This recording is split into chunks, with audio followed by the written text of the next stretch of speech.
I'm Jeff Asher, and this is the Jeff-alytics podcast. Every time a gun is recovered at a crime scene in America, a quiet process begins. The gun is traced backwards through manufacturers, wholesalers, and retailers to find out where it came from and how it got to the scene. Most people have no idea this system exists, let alone what it entails. Tom Chittum has spent 25 years inside the system. He's a former associate deputy director of the ATF and has spent his career at the intersection of federal law enforcement, firearms law, and the technology used to connect guns to crimes. In this episode, we get into how the legal landscape around gun ownership is shifting in ways most people haven't followed. We talk about how firearm tracing actually works, why the data is so hard to get and even harder to interpret, and what the future of the law surrounding firearms might look like. Let's get started. My guest today is Tom Chittum. Tom, thank you so much for joining. Thanks for having me, Jeff. I've really been looking forward to this. Well, this is exciting. Obviously, you're an extremely knowledgeable guest, and we've had a couple of other guests, I think, that challenge your accent for my favorite accents. So I'm very excited to talk to you for the next half hour, 45 minutes. So, Tom, what is your background? What is it that brings you here today? Well, I was a career federal agent. I worked for the ATF, and before that, actually IRS Criminal Investigations Division. I served 25 years as a sworn federal law enforcement officer. At ATF, I worked up through the ranks and held lots of different positions, but when I retired, I was the associate deputy director of ATF, the chief operating officer, so I oversaw all of its operations.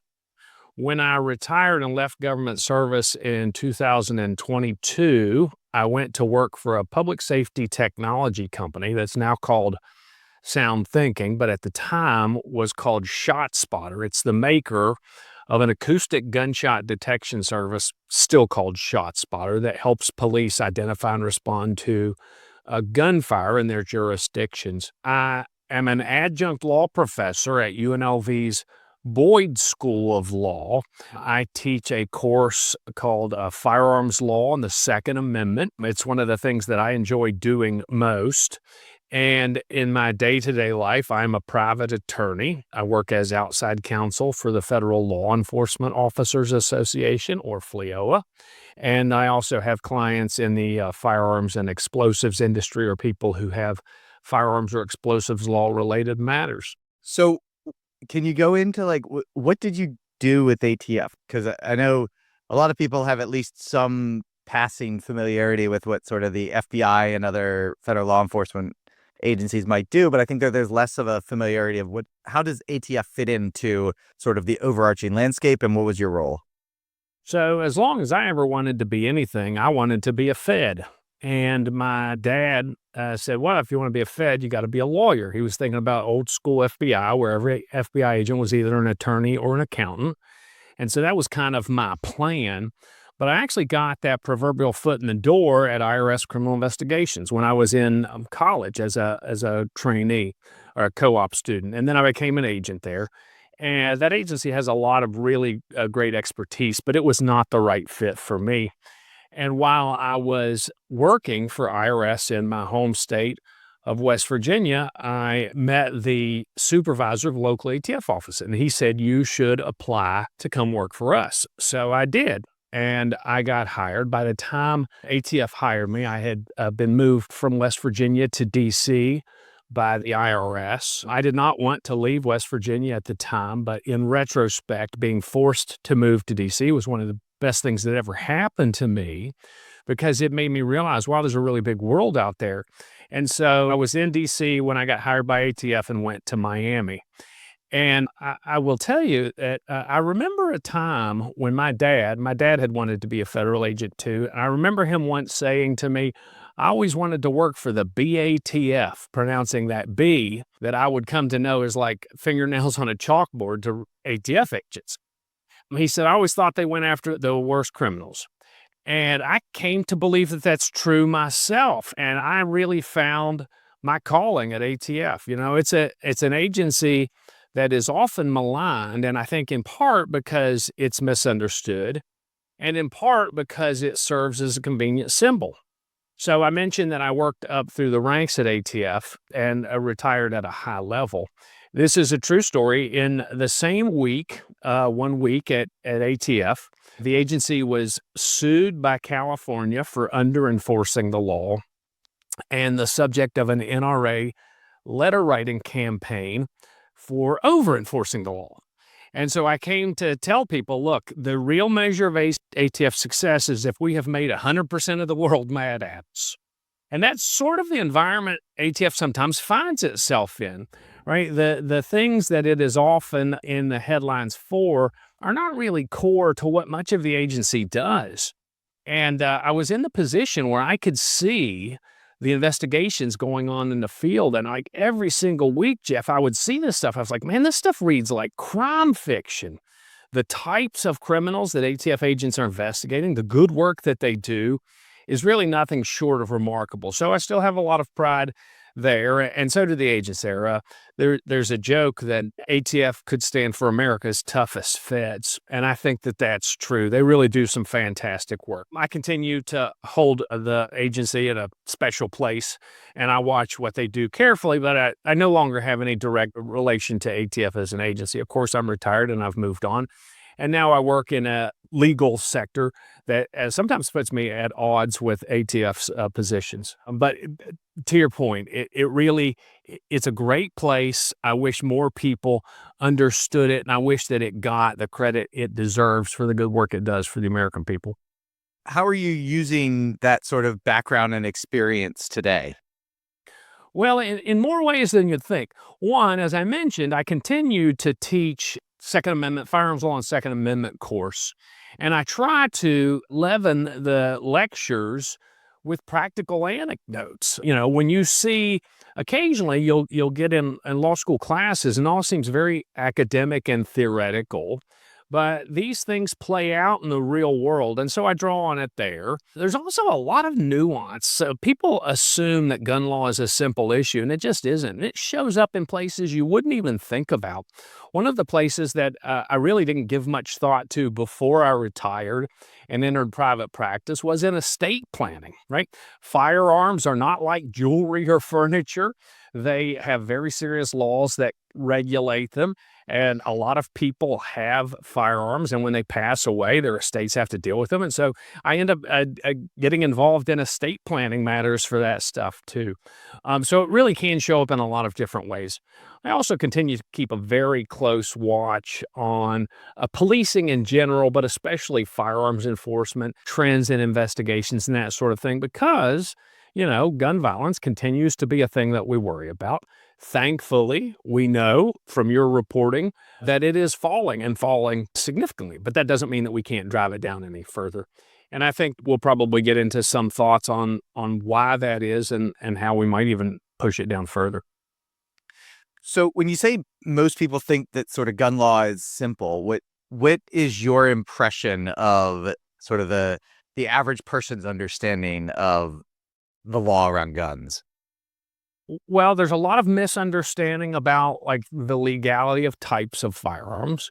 People will say, oh, machine guns are illegal. Well, that overstates it. Many machine guns are illegal, but many machine guns are lawful and lawfully possessed. They also have some oversimplification of the understanding of like prohibited possession laws, right? I think most people know that felons cannot possess guns. That is less true today than it has been in the past because of recent court rulings, but there are a lot of other categories of people who are prohibited from possessing firearms. And even when you're talking about something straightforward, like I would see this in like my counterparts in other federal law enforcement agencies, right? It seems very simple. Well, he's a felon. He had a gun. Case closed. But there's so much more that goes into like the fact-specific analysis, issues of possession. And so I always tell people, look, if it involves a matter of firearms or gun laws, it's never a bad idea to seek an expert opinion if you have questions. So one of my frustrations, I'll say, with ATF is the public data that tends to be either one, extremely slow, and two, not enough detail. As I've checked frequently, and just as I was preparing for our chat today, I looked and saw that they've now finally produced 2024 firearm gun trace data. Are there ways to improve ATF sort of public data, the speed and the quality with which data is produced? Or can you talk about sort of what are some of the speed bumps to producing better publicly available data from ATF? Yeah. Well, I think one of the first times, maybe the first time you and I ever met and chatted, was after I had seen one of your stories in, I think, The Atlantic about firearms trace data. And you and I talked about that. There are a few dimensions to it. One, as you know better than anyone, there's a lot of nuance to what data really means. And so people will see, say, increases in the number of firearms that ATF traces every year and assume that it is an absolute indicator of like increased seizures in firearms. But what we know is that some agencies don't trace firearms or only trace them selectively rather than having a comprehensive plan. And so part of the increase has been the success of ATF's campaign to try and achieve a comprehensive crime gun tracing. The other aspect that you specifically mentioned about is availability of ATF data. ATF really does have a lot of useful information, and it tries to make use of it in the context of carrying out its operational duties, where, for instance, when trying to select which firearms retailers to conduct inspection activities at and that sort of thing, or to use it to guide its investigative decision making. But when you look at firearms trace data specifically, many of the traces, most of the traces, the possessor, the people who police caught with a gun, and the purchaser are not usually the same person. And so very often guns change hands in lawful ways. And so revealing that trace data may expose the identities of people who've engaged in lawful activity. And that's the reason that the information is so restricted.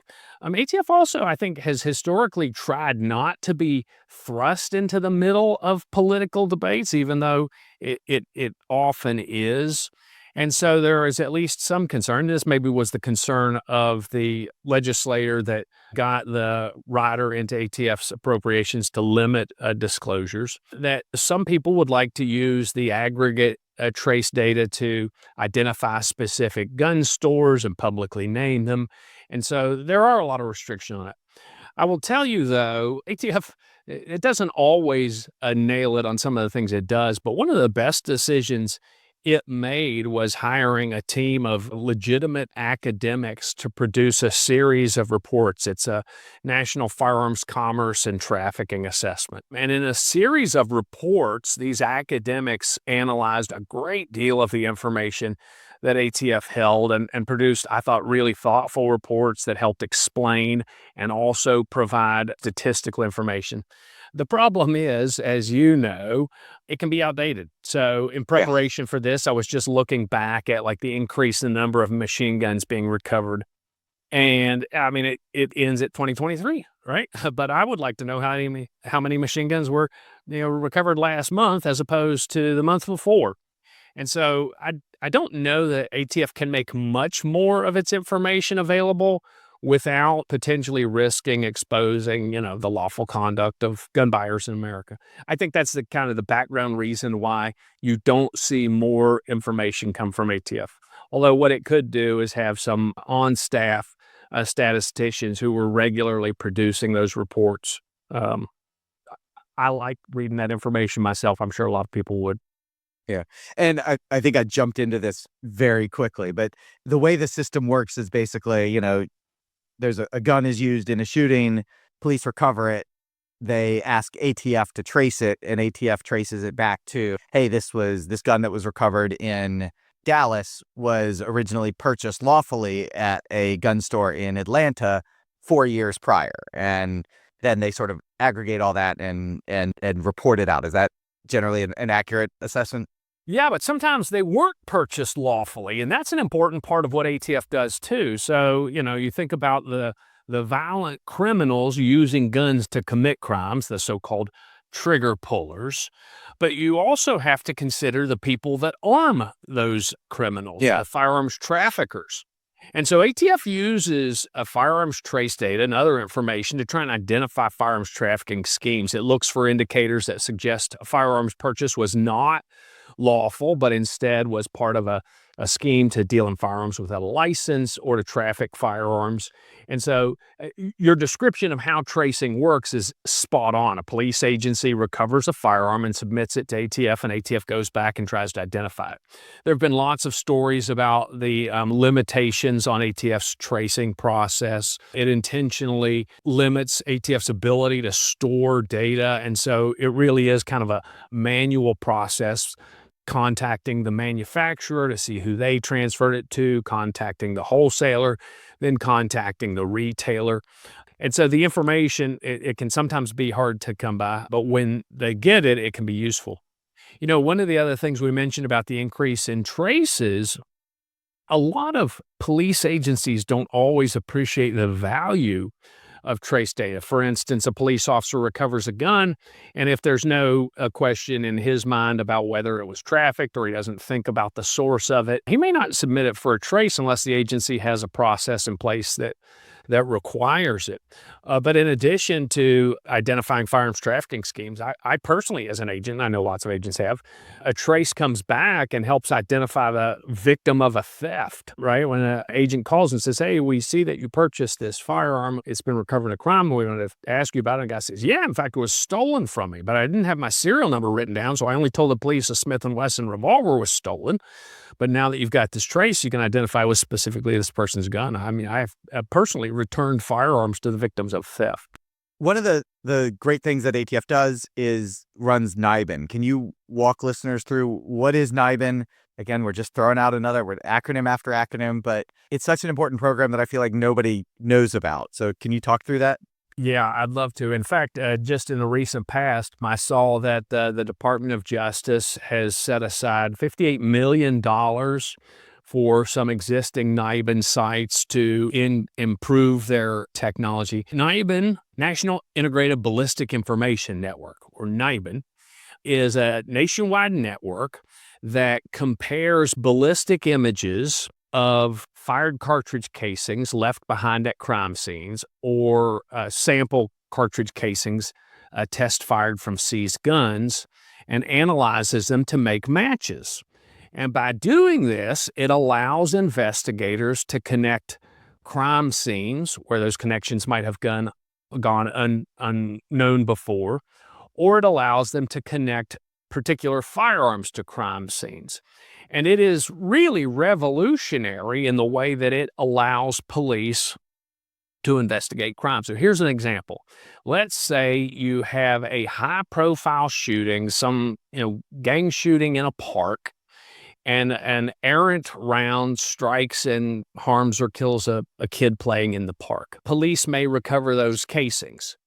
If they don't have any other leads, the case could go cold. Let's say 1 week later, police make a routine traffic stop and find a person carrying a firearm. For whatever reason, they can seize that firearm and they run a test sample. They enter the cartridge casing from that gun into NIBIN. It may hit against that shooting in the park. And so all of a sudden, police have a new lead to follow where they can say, hey, this person who possessed the gun that was used in that park shooting possessed it just 1 week after the shooting. Now, it's possible it has already changed hands. They change hands quickly sometimes, but that's at least a witness that may say, yeah, I got the gun from such and such. Before NIBIN, those connections would have gone unmade. And we talked about the challenges with firearms tracing. The same is true of NIBIN. Trying to increase the adoption of NIBIN, and more importantly than that, trying to teach investigators how to use NIBIN to solve violent crimes has been a long-term effort for ATF. I attended IACP in the recent past, and I sat in on a presentation by one of the ATF special agents in charge, a guy I've known for a very long time. And as I listened to his presentation, I thought, man, this is the same presentation ATF has been giving for 10 years. And it's not because they don't have fresh material. It's because there's still a lot of police agencies that are not using NIBIN to its full potential. But it's really a game-changer technology. And from ATF's perspective, one of the two primary pillars of a concept that ATF refers to as crime gun intelligence. And so it's one of the two. What is the second pillar? Well, the other is firearms trace data. Oh, So using trace data and NIBIN data as kind of the center pillars, there are lots of other sources of crime gun intelligence. And crime gun intelligence, or CGI, is really just any reliable source of information that can be used to identify those trigger pullers and those firearms traffickers. so I've always heard, and I don't know if it's sort of like where the accuracy of NIBIN lays, but it's basically like if you had the fingerprint of a firearm, you could then match it to others. Is that an accurate assessment? Is it more accurate than, like, it's 1 in a billion possible matches, or is it sort of a little more squishy than that? Well, it's a useful analogy to think of it as a fingerprint. What happens when a gun is fired, there's a great deal of pressure and heat. And so the harder metal of the gun leaves impressions on the softer metal of the casing. And the theory of ballistic identification is that those hard surfaces of the firearms pick up unique characteristics during the manufacturing process such that the casing can be matched to a specific gun. NIBIN only does some of the work. So what it does is searches through a massive database of images and says, hey, I think these are probably a match. But then it depends on a human firearms examiner actually looking at the evidence. You've probably seen there's been a lot of debate and argument about forensic evidence in court and the worry about what role AI may play. But with so many of these tools, the technology is just an assist to the human who then must make the match. And it's the human firearm examiner that then appears in court and testifies. It isn't some algorithm saying, hey, this matches. It seems that it is at a very high level of accuracy. But one of the challenges to this pattern matching forensic evidence is trying to quantify, well, just how accurate is it? And that's been the basis of a lot of challenges to firearms examinations in court. Unlike DNA, where really smart people can reach some statistical probabilities, that's much harder to do with firearms or fingerprints, things like that. It's as much art as it is science. How have all of these investigations and investigative tools changed over the course of your career, from when you were sort of a baby agent to now having retired? And you brought up AI, because I did want to ask about that. Like, is there a role for AI? Like, you talk about this, and immediately the thought of the role of AI in like early diagnosis of cancer and MRIs like screams is like, this is a good use of the technology. It doesn't take the human element out, but it does identify things that then a human can look at closer. Is that sort of how it's useful, or are there other useful uses for this technology? Well, your question about the changing nature of investigation is really a good one. And it was one of those things, sometimes you can only see them looking back, right? In the midst of it, I wasn't always keenly aware of how investigations were changed. But as I reached a higher role in the organization, I could see sort of the landscape. And as I could look back and reflect on it, I saw how investigations had changed in a lot of ways. So when I began, an agent like me could basically work his whole case soup to nuts. I did my own intelligence analysis, and then I conducted the investigation, and I did all the work preparing for trial. But over time, as the world has grown more complex and specialized, and there are greater sources of information, it really requires a teamwork approach to investigations. And that also required some changing composition of the workforce. Right? When I got there, every time ATF had two nickels to rub together, it hired some agents with it. And the agents do incredible work. But what we learned is, hey, we could probably use more intelligence professionals to do some of that front end work. And I think you're seeing that in a lot of places in law enforcement. In fact, I heard you discuss it on one of your prior podcasts about the civilianization of the law enforcement workforce, right? Where we can use civilian personnel to do things like collecting evidence at crime scenes, the intelligence analysis that goes into identifying cases, the intelligence analysis that goes into preparing and discovering evidence for court. And so I have really watched it evolve over the course of my career, and I think it's continuing to speed up. So, to your second question about the role of AI, I do think it has an important role to play. I'm fascinated by AI, and unlike some people, I don't feel like Chicken Little. I don't think the end is coming because of it. There will inevitably be bumps along the way. And I think law enforcement in general is just kind of a conservative profession. And I think they are rightfully slow to overextend what they can do with AI. So, as with say NIBIN, I think AI can play a big role in helping sort through the tremendous volume of potential evidence and information to help identify things. One of your guests mentioned using it to review body-worn camera footage. Right now, video is being collected at such a huge rate, it's humanly impossible to sort through it all. I remember back in the day, we would get surveillance video and we would use somebody like, hey, sorry, you got to sit here and watch hours and hours of video, hoping you don't blink when the one thing we want to see happens. Using AI to analyze that, using it to try and search for solvability factors, I think could be a real game changer for law enforcement. And again, I don't want to keep you for the next 3 hours, but given your expertise, how is sort of the law changing how we look at firearms, how an organization like ATF polices firearms, and just in general, how is the law changing around firearms? I tell my students in my law class that prior to about the 1980s, the Second Amendment was probably second only to the Third Amendment in lack of scholarly study. Nobody cared about the Second Amendment. Nobody read about it. The Third Amendment, by the way, is quartering soldiers. I mean, nobody still cares or writes about that. But that has changed. And the academic interest in the Second Amendment has been sort of explosive in growth. And a colleague of mine from the Department of Justice invited me to come and give a presentation to some lawmakers in the state of Maine to talk about as sort of a primer on the basics of gun law, to help people understand the truth and overcome any misperceptions.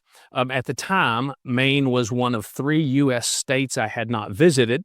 So I jumped at the chance. I wouldn't normally go to Maine in January, but beggars can't be choosers. So I've checked it off, and if any of your listeners have a good reason to get me to Rhode Island or Hawaii, I'm all ears.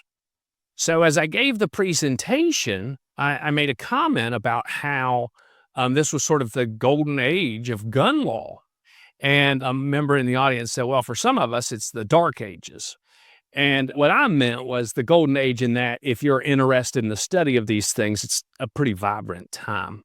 I think that person was making a comment on some of the Supreme Court decisions that the person did not care for. But what we're seeing is a lot of real development in constitutional doctrine around guns. And I think one of the things that we are seeing is an increased individualization on restrictions. So I mentioned back at the beginning that we talk about felon in possession. 922G1, Title 18, is by far the most commonly prosecuted federal crime. A person who's been convicted of a felony, possessing a firearm, they get prosecuted for that.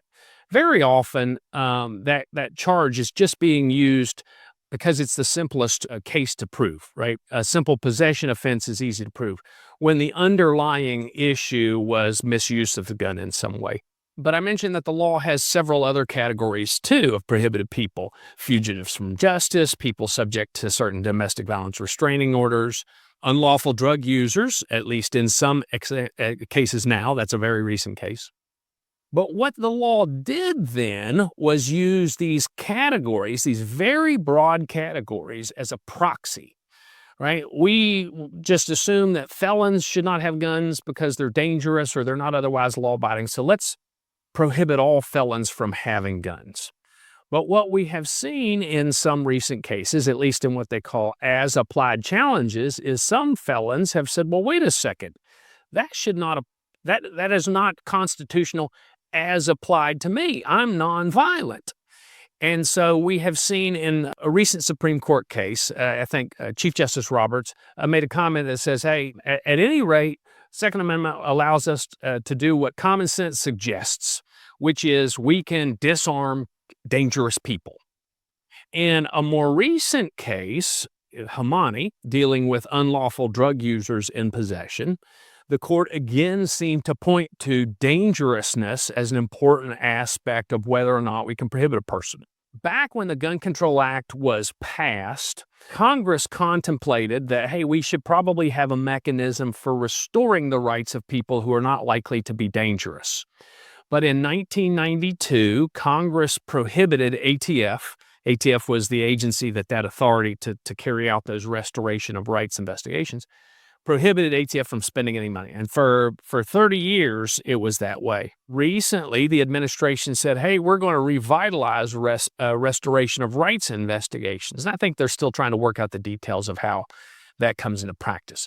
That's a long-winded wind-up to your question that what I think we are seeing today is an attempt to make the law a little bit more granular, prohibit those people that we really don't want to have guns, while still allowing Second Amendment rights to people who are not likely to be dangerous. There's going to be some bumps along the way, but I think that individualization is, at least in some respects, starting to replace the broad proxy categories, like unlawful drug users. In the recent case, the Supreme Court said Title 18, Section 922 G3 was unconstitutional, at least as applied to this guy Hamani, because Hamani says he smokes weed every other day. And the way the department and the government interpreted G3, that swept him in. And the court said, hey, there are probably a lot of people that smoke weed every other day, and maybe it's analogous to alcohol, but we don't see a historical tradition of so broadly prohibiting possession. What it did not do is strike down 922 G3 altogether, and it sort of left open the door to, hey, we're not saying that it's unlawful for the government to prohibit addicts, maybe, or if you had presented evidence that Amani's drug use made him dangerous, it may have worked. But I do think it's a signal that what we're going to see is a bit more customization of gun law. And what about 3D printed firearms? How successfully are we combating them from a law enforcement standpoint and also from a legal standpoint? And do you have thoughts on how we can do better? Because that's sort of the ghost gun idea. It feels like at least this sort of next generation of this is, as far as firearms, this is a problem that we really need to get a hold on. Yeah. So this is such a hot topic and not a simple one either. So I'll sometimes tell people, look, criminals arm themselves in basically 4 ways.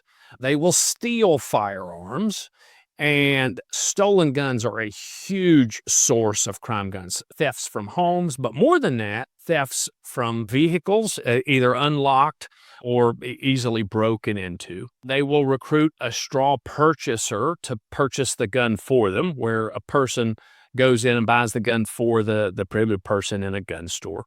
They will turn to the unregulated secondary market. They'll find a gun advertised in the classifieds, or they'll go to a flea market, or they'll find an unlicensed dealer, a person who's repetitively purchasing and selling guns but not following the law or being licensed. But increasingly, some will simply produce the firearm themselves. And there's some appeal to this because you don't have to risk breaking into a store and getting caught by the cops. You don't have to risk conspiring with a straw and maybe having somebody that rolls over on you or exposing yourself to another person. You can just print it yourself. And so there has been a lot of reaction. Well, how do we address this? I would say first, let's keep it in perspective. Stolen guns still represent a much greater source of crime guns than 3D printed firearms, and we should be doing a lot to try and educate people to securely store their firearms so they're not being stolen. But the reaction has been in some places, let's ban 3D printing of firearms altogether. And that runs into, I think, some constitutional issues, at least under federal law. An otherwise law-abiding person is free to make a gun, and federal law doesn't opine on how you make it. You can make it by additive manufacturing, 3D printing. You can use it by a CNC machine. You can carve it from a piece of metal if you're an artisan. So federal law does not really weigh in on how you make it. And so trying to prohibit somebody from entirely making a firearm may run into some Second Amendment issues. So some have proposed limiting the files that are used to 3D print, and that may run into some First Amendment issues. And so this is not an easy issue to solve. It's going to require some granularity and some thoughtfulness about protecting those constitutional liberties. But one aspect of 3D printed firearms has, in my mind, become very prominent and is worth focusing on, and that's a production of machine gun conversion devices, what some people will call Glock switches. So you no doubt know that machine guns were regulated nationally in the 1930s. That law was super effective. In the 1960s, Congress amended the law to add a device that's used to convert a semi-automatic firearm into a fully automatic firearm. It's defined as a machine gun under the law too. And that law was effective, and we saw very few actual violent crimes being committed with machine guns until about 2019, when they started proliferating. And you would see, machine guns being used in a lot of shootings. When I went to work for the company that made ShotSpotter, because the system actually hears the gunfire, we could say, hey, that's automatic gunfire. And we could quantify a significant increase in machine gun fire. ATF did the same thing in its recent series of reports, quantifying like nearly an 800% increase in recoveries. Those were imported from China for a very long time, but interdictions cut that down. And so now we see a lot of them being printed. So the question is, how do you address production of this thing is essentially illegal for everyone to have without overstepping in the ways that I mentioned before? And I've been working on a project with some engineers from Dartmouth and many others that I think is promising. I'm super excited about it. But I am also skeptical of some of the solutions that are either too blunt and may sweep into lawful conduct, are just going to be ineffective and end up getting run around. So it's a complicated issue. Like most things, will evolve over time. I do think that it could be a source of crime guns to people who should not be able to have them, and it raises issues with like detection, right? Historically, we have relied on the metal necessarily in guns to detect firearms. Every time I start thinking of 3D printed guns or plastic guns, I remember that scene from In the Line of Fire with Clint Eastwood and John Malkovich classic. And so, as security professionals are going to have to think about screening for non-ferrous materials. That's an interesting time. What my last question is sort of getting to the heart of the podcast. From your experience, your expertise, how can we better communicate all of this, all of the trends that we're seeing in terms of improvement in crime to a wide audience? Frequently it's been a lot of gun owners have been the ones that have been least willing to accept that or appreciate the degree to which we're seeing these declines. How can we better convey these messages? This is an analogy I've been thinking about, and I'll offer it. It might sound like a silly one. There was a book, in fact, I should write this down. There was a book called The Food Rules by Michael Pollan. He was the author of a book called The Omnivore's Dilemma. And in it, he lays out a bunch of rules for eating healthy. And he starts by saying, for too long, we have thought about eating in a way where we try to find the one single thing that is bad. Maybe it's the calorie. Maybe it's the fat. Maybe it's the carbohydrate.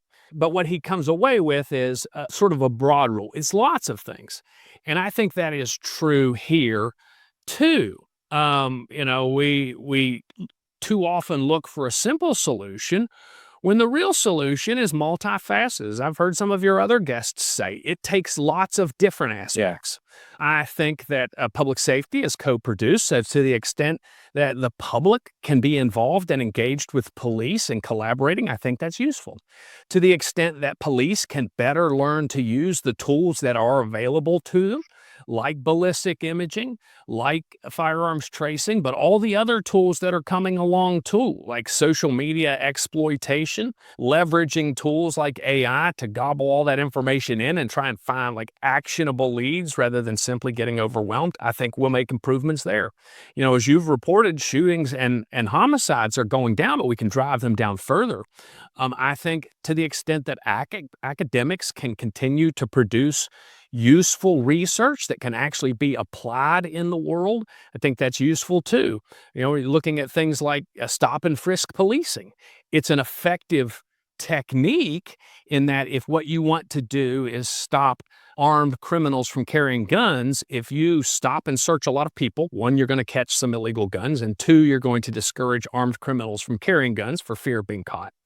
But the collateral consequences of that may be too high because you stop a lot of people who are not criminals and who are not illegally carrying firearms. And that starts to erode goodwill for policing.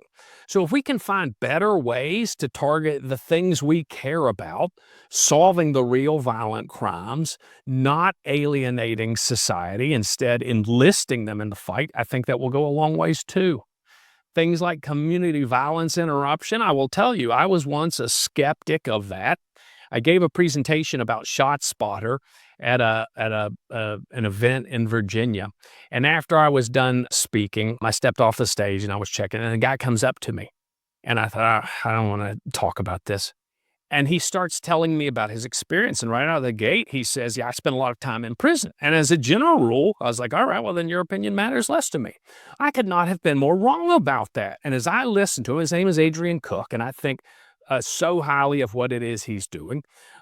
He says, here are all the reasons why we might be able to address these things directly by helping intervene before a person who might otherwise go down that path does. And after talking to Adrian, I was convinced. I opened my eyes to that.